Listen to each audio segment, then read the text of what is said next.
वारकऱ्यांसाठी आषाढी वारीला खूप मोठे महत्व असतं। महाराष्ट्राच्या कानाकोपऱ्यातून वारकरी पंढरपूरच्या दिशेने निघतात। वारीत सर्व जाती धर्मांचे लोक सहभागी होतात। आषाढीला पांडुरंगाचं दर्शन व्हावं अशी आस त्यांना असते। परदेशी नागरिक अभ्यासक विचारवंतावरही या वारीनं भुरळ पाडली आहे। आता लोकसभेतील विरोधी पक्षनेते राहुल गांधी हेही आषाढी वारीत सहभागी होणार आहेत। आता यावरून राजकारण सुरू झालंय।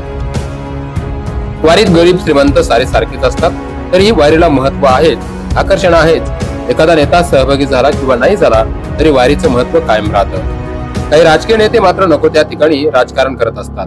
राजकारण करताना मर्यादा पाळल्या जाण्याचा हा काळ नाही, आपल्याला काय फायदा होईल याचाच विचार हल्ली राजकीय नेते करू लागले आहेत। यातूनच राहुल गांधी यांच्या वारीत सहभागाला भाजपचे नेते रणजितसिंह निंबाळकर यांनी विरोध दर्शवलाय।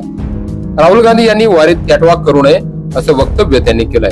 शिंदे गटाचे नेते उत्पादन शुल्क मंत्री शंभूराज देसाई यांनी राहुल गांधी यांच्या वारीत सहभागाचे स्वागत केले आहे, मात्र खोचक टिप्पणी करायला तेही विसरले नाहीत। राहुल गांधींनी मनोभावे वारीत सहभागी व्हावं, पांडुरंग वरून बघतोय असं देसाई म्हणाले आहेत।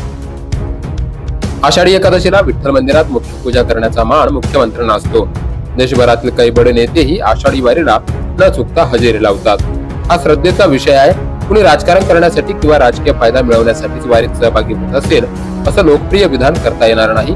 विरोधकांना मात्र हीच भीती आहे। गेल्या अनेक वर्षांपासून राहुल गांधी यांच्या विरोधात नियोजनबद्ध रीतीने प्रचार मोहीम राबवण्यात आला।